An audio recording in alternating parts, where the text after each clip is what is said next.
Special thanks to the Canadian Council for the Arts for their generous support.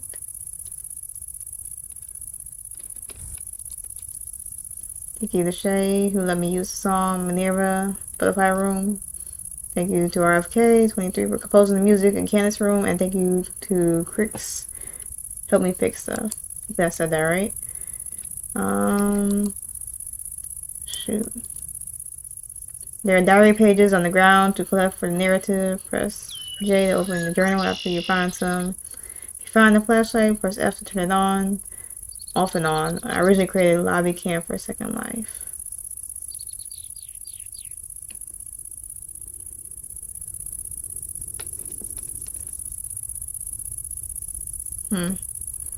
Okay.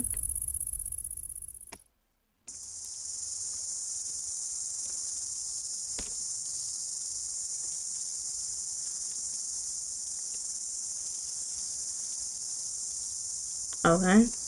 Retro rooms and experiences specializing in kawaii. Cyberpunk Neko. By appointment only.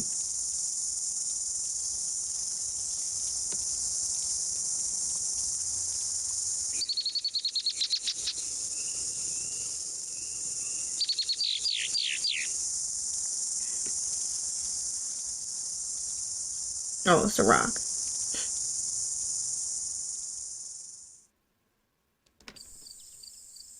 Okay.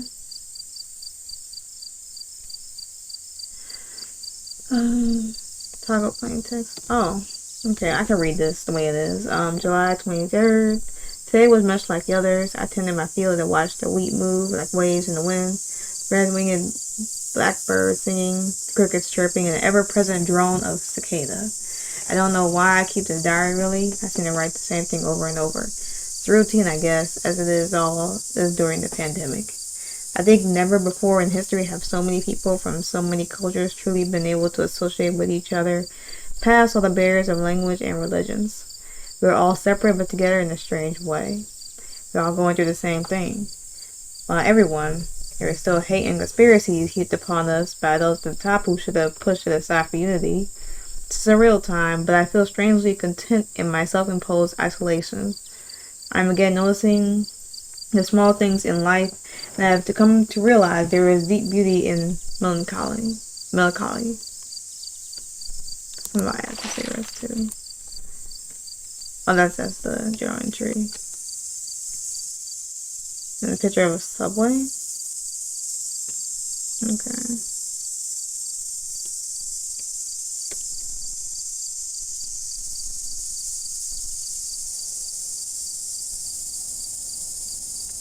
Those birds are pretty too.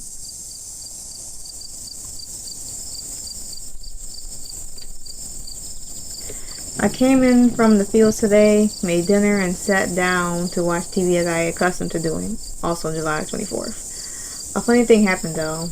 I was flipping through the TV channels and net shows, then came to one I had never seen. It was channel R4:6, and I don't think it was even there before. Anyway, all it showed was an empty lobby for an apartment building. I realized it was a lobby security camera because as I was watching, a young lady came into the picture and checked her mail within the wall of little red metal mailboxes. My view was from up in the corner, looking down on her. She read some mail from a table, opened the door, and then disappeared from view. After she left, I watched for a little while, and it seemed as though the lobby almost returned to a frozen state of waiting. Complete stillness, only moments before brought to life by the presence of this young lady. And then there's someone dressed as an egg, I guess. Okay. Cool so far. Close hours are by chance. What's this all about? Oh, I can jump? That may be...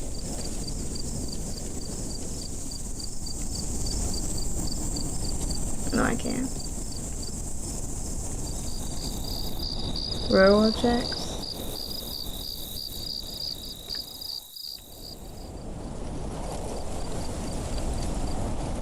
Okay. Hopefully no crazy person tries to come and touch me. I don't know. It's red mailbox. Canada. Okay. Lost at sea. I feel younger than you are. Your new TV. Your second car. I search for free. Holes in my knee. I feel compared. Still a kid. Feeling scared. She is so demure. I feel graceless, immature, and faceless. Let's close it all. The riddle of popularity. Don't read your wall. Modern temerity. Love me with solidarity. Your phone dings. Just a little peek. Cats and things. Later we'll speak. Walk away. You don't see. Locked to your display while I am lost at sea. That was nice. By Bryn Oh. That was real nice. Very peaceful so far. Oh.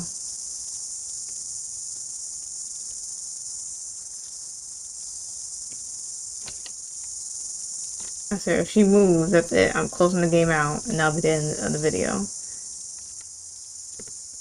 Nice car.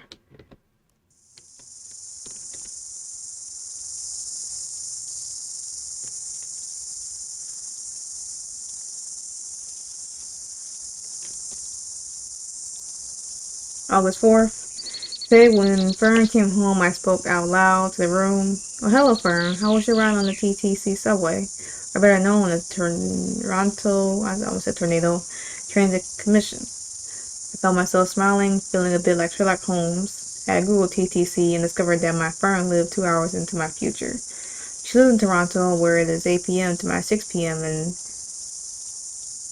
okay, whatever that is, town. Sach. Yeah.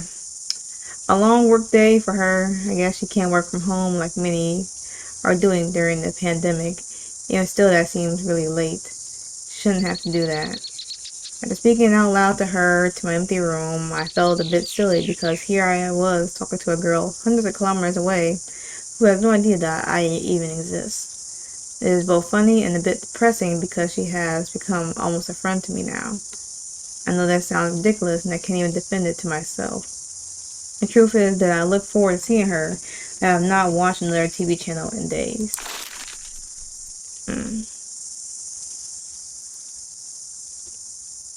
Okay.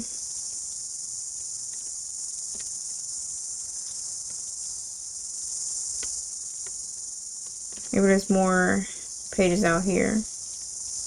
Possibly.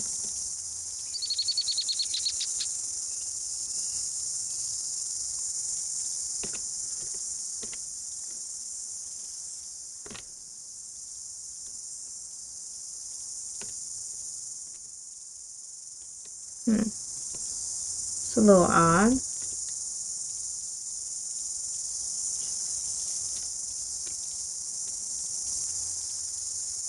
Okay.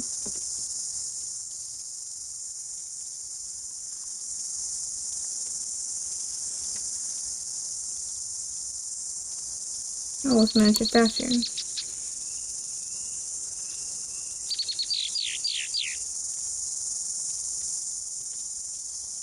My fingers are tired.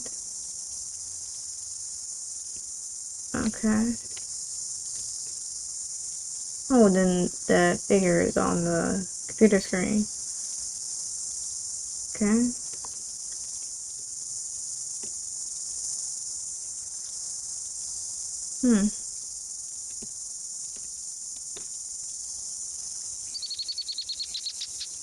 Nice, nice. The Cinema Murder with Marion Davies. Oh. I didn't even get a chance to.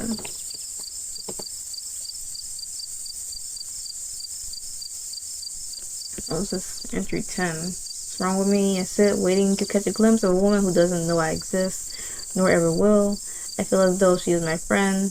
I feel protective of her and jealous of a possible lover. It's insane. Spirits are stupid to me. Never really felt my loneliness, though I have sensed it. But now suddenly I wish nothing more than to talk to Fern. To tell her what? That I watch her on a security camera from thousands of kilometers away? It's not creepy at all. She has become the joy in my day, and that my greatest fear is that my TV will realize the glitch. Picking up a signal from a building so far away is near impossible. That one day I will turn on the TV to find the channel gone as though it had never existed, as though she had never existed.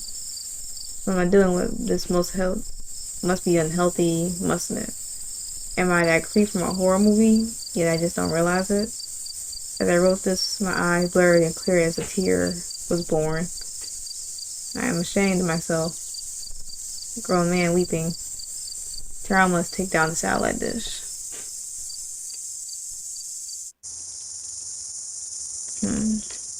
Fortunately, I skipped a few pages, but neither here nor there. Oh well. August 10th. Today, as I was eating, Fern came in and said, "Hello, Fern, you won't believe what I saw flying." Then I stopped and sat up, almost spilling my dinner. Behind Fern walked a man. Shockingly opened her mail slot, peered inside its empty space, and then closed it. I could see her hesitate, looking down to her letters on the table. Thomas murmuring, "Go on, get your mail, Fern." We just looked on them. A moment later, she turned, and after having seemed to come to a decision, she left the lobby without picking up her mail. The man followed behind suddenly tickled her. She squirmed and said something with a smile, which I couldn't quite make out. Then they were past the security camera and gone to her apartment. I watched my empty lobby for a while. I was surprised to find my heart racing and feeling a bit sad. Perhaps he is her brother, I explained to the empty room. He must be in her bubble. Watched the lobby channel well past midnight, then I turned it off. The man did not leave. Sleep was restless, and I felt adrift like the wheat gently moving to the night breezes outside my home. So he's in love with a woman that he's somehow watching on his TV, and she doesn't even know he exists. Okay, wait, what is that? Star Trek Sugar Smacks. Nice. Just liking it from.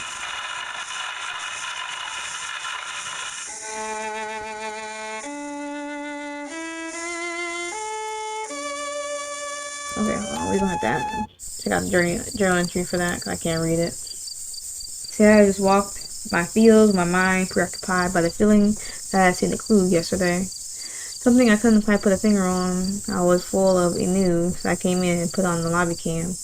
Watched the room again, feeling as though there was something before me that I was missing. As though I didn't have the city eyes required to see a clue that my rural upbringing missed. Suddenly the postman came into view. It's funny, but everything seemed sudden with a security camera. Our stillness, broken by a few minutes of bustling movement, only returned to what feels like a photograph. A bit like my life, I suppose. My days are quiet and still until someone appears to buy a VR headset, and I'm jolted into a conversation until they leave, and then all returns to the slow wave of my wheat in the breeze. Postman rooted around his mailbag, began filling the mailboxes with the detritus of life. Feeding their little mouth bills, advertising, promotions, and then the letters. A dying breed of communication. He passed by Fern's box without opening it, as he so often seemed to do, then finally places the letter on the table and leaves. Watched the room for too long. Okay. Yeah, there's a bright light on there. I couldn't quite read it. Me and his friend just got better. Slinks. Science types are excited to unveil the first pet in our line of clone bots. Please introduce Zinger the Rocket Dog. But first, let's explain that this isn't your typical mixed clone fairy pet like the rabbit corn of yesterday. Right, this is an all-new power pet, fully customizable with your choice of accessories. Choose from the list below and build a pet that the whole family will love. Okay, waist cartridges, volume control, titanium leg joints, jets, level positioning, air filtration systems, love, satellite pickup, fur palette, aggression inhibitors, home security, standby mode, digital voice box, advanced fetch, and more. So if you're tired of sit or shake hands, then please let us acquaint you with fly. That's odd. Okay. Very odd.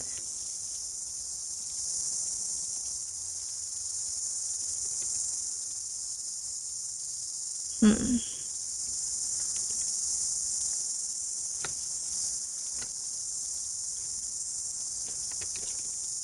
Okay. I'm going to check the journal for that. Alright, last night I fell asleep on the couch with the lobby cam on, channel on. So in the middle of pool, I wanted to see Fern one last time to say goodbye. Picked up the TV remote, turned it off, and there she was. She came and opened her mailbox. She peered inside, found nothing as usual. She closed the door. Watched her look down to the letters on the table and hesitate. With appearance of being defeated, Fern slowly picked up a letter, and I could see on her cheek a tear that matched the one I shed last night. She lifted the letter, and for the first time I could read the address on the envelope. Ruth Anderson, 555 Gladstone Avenue, Toronto, Ontario, Canada. And in big black letters, move, return to sender. When I opened the letter, a mystery that eluded me for so long became clear. Oh, my dear friend, you don't have anyone to talk to. You are so alone, and live vicariously through the discarded letters of someone who has moved away. You hold the leftovers of a full life and dream they are your own. Hmm.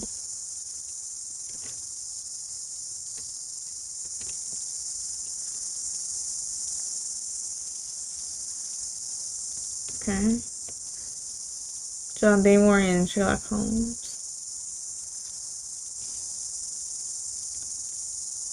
I'm loving all this artwork though. It's nice. Hmm. You can see the car from here.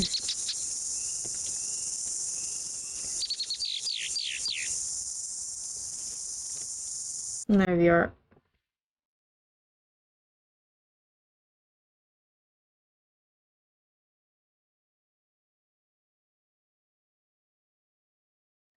Hello?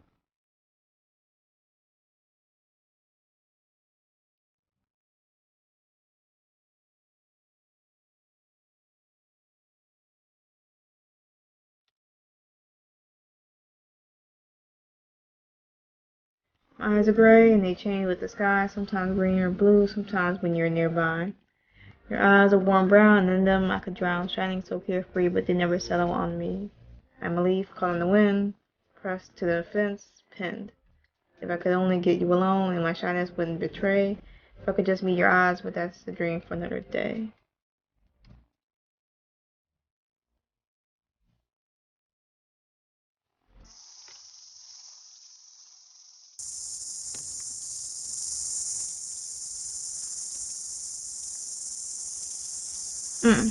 That was scary as hell.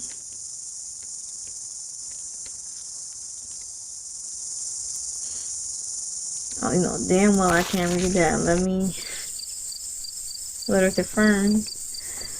Dear Fern, well Fern is what I call you. And those letters destined to fail, for how can it not? Just to a lady who has moved away, yet meant for the girl who secretly reads her mail. I decided though that I would try, for if I did not, then I will always wonder to myself what may have been.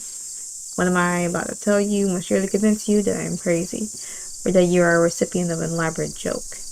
Either way, I wouldn't blame you in the least. You should throw this letter away and never to respond. Eyes you have never laid upon me, nor have we ever spoken. In fact, we are 3,000 kilometers apart. Despite this, I think that I am in love with you.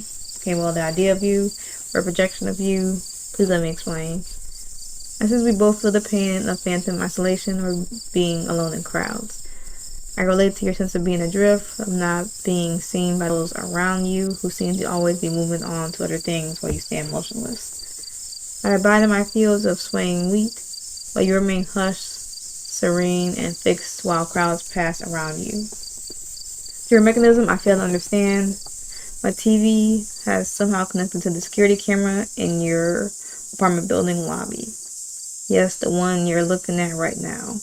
The past few months, and the highlight of my solitary existence, has become the act of tuning into this lobby cam channel and catching a glimpse of another person who I feel is in the same state as myself. It's that irony is that my comfort in knowing I'm not alone is paired with the painful reminder that the only person who can relate to me is so far removed. Can imagine you feel the same as my fanciful projections onto you, especially not after learning about it in this fashion. You have every right to be repulsed or frightened, and I could never hold it against you for feeling that way. Maybe, just maybe, knowing you have made another person's life just a little less empty will make you feel just a little bit fuller. If that is the case, I hope to hear from you. Sincerely, Claxon 5.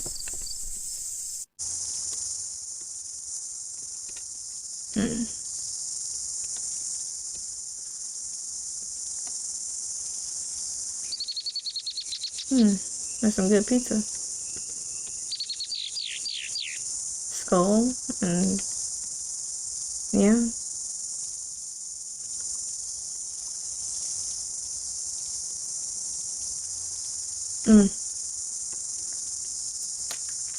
I'll read that.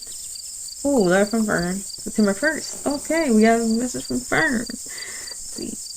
Dear Claxon 5, I have to admit that when I read your letter and realized you had witnessed from afar my guilty pleasure, reading the notice me, I was alarmed and, to be honest, embarrassed by my moral sensibilities have revealed so far. I think during the pandemic, many of us have had in their bubble. When you are alone, it is instead a shell.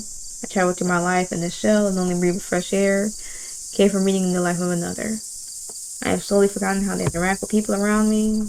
I don't know what to think about your letter, and I imagine it had not been so eloquently worded, I may have ignored it, completely withdrawing even further.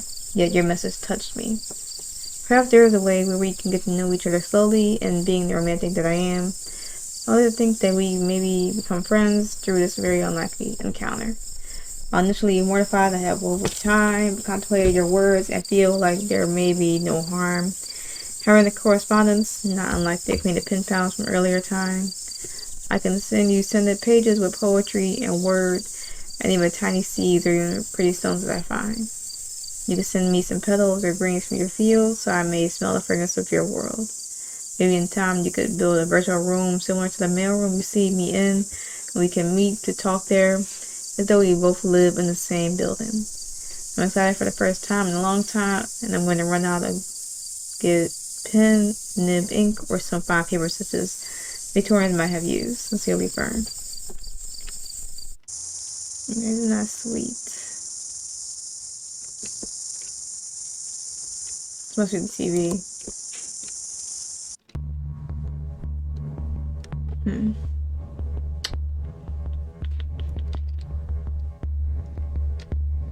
Okay, concern. Concern. A lot of concern.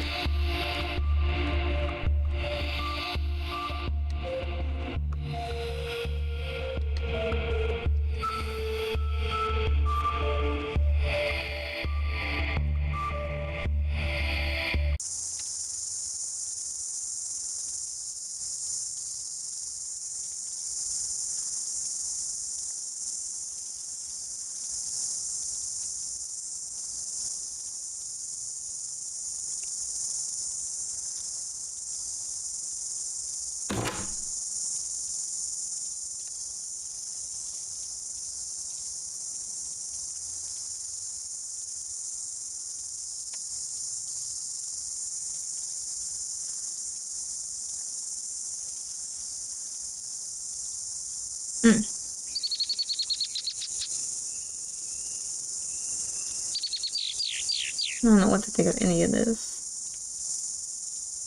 but I'm enjoying the experience.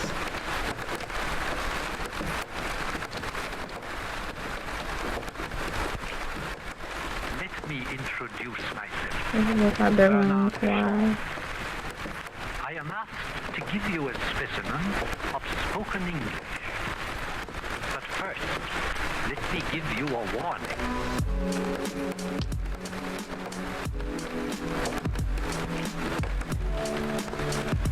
You think you are here in my body. I'll shoot my stuff. Oh, but shoot. unless you know how to use your gramophone properly,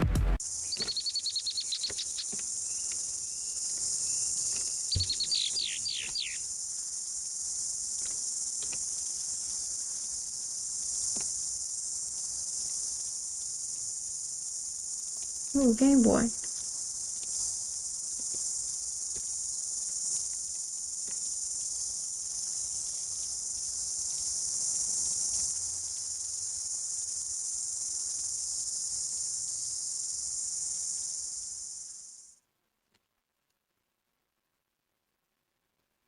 Hmm.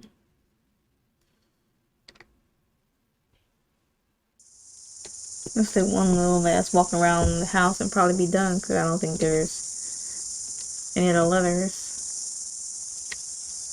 Maybe I'm wrong.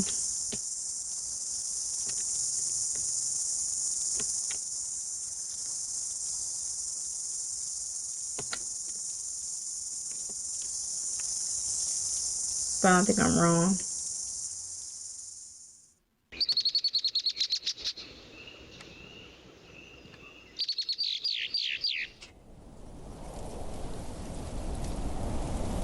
Hmm. I think I could be wrong.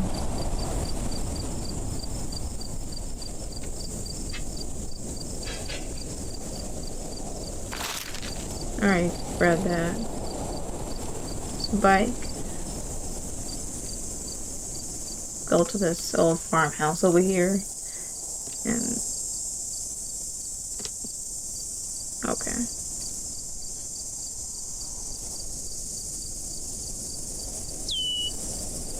Yeah, we are not done. That's cool. Also nice. We'll get another look at that. The daily onward to the future, whatever name we end up giving our singularity AI really doesn't matter. Humanity will be the better for a guiding hand which will steer us based on what is best for humanity.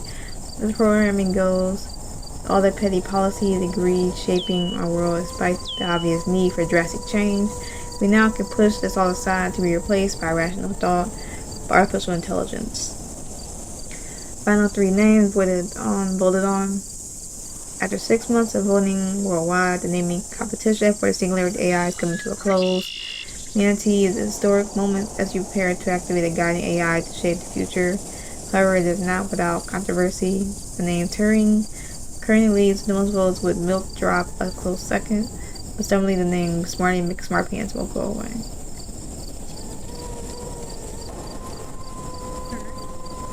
Well, let's see, I did it again. I did really look at get it closer. Okay. That's a pretty little butterfly. Or a moth. Being an insect. Huh. I guess that's supposed to be a dog or something. Dog or pig. Cute.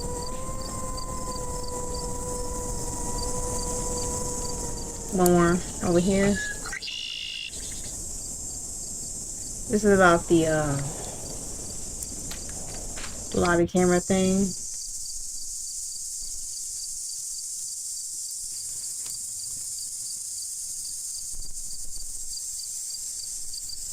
Okay. If y'all want to read this, y'all can. That you can just like pause it right here if you want to read this part, but I'm gonna keep going since this is like way back when we already made contact with Fern, and yeah. But yeah.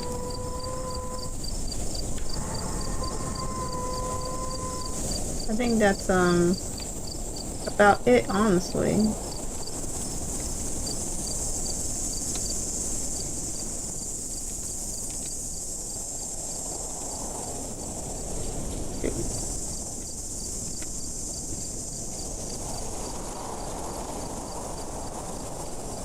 Yeah, I'll say that's about it.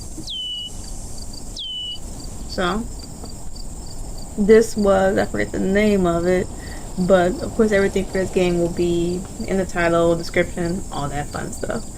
But hopefully y'all enjoyed this short story walking simulator. I think that's what it is. Of course, if y'all did, don't hesitate to like, share, comment, subscribe, all that fun stuff. For the channel, also for the video, if you want to check this out for yourself, of course, like I said, it will be in the description. Gotta check out the game, developer, all that fun stuff. But hopefully y'all enjoyed the scenery, the story. If I missed any pages, it's highly unfortunate, but it is what it is. So hopefully y'all enjoyed this story, and hopefully y'all also had a good day, good yesterday, and better tomorrow. And I will catch y'all in the next video.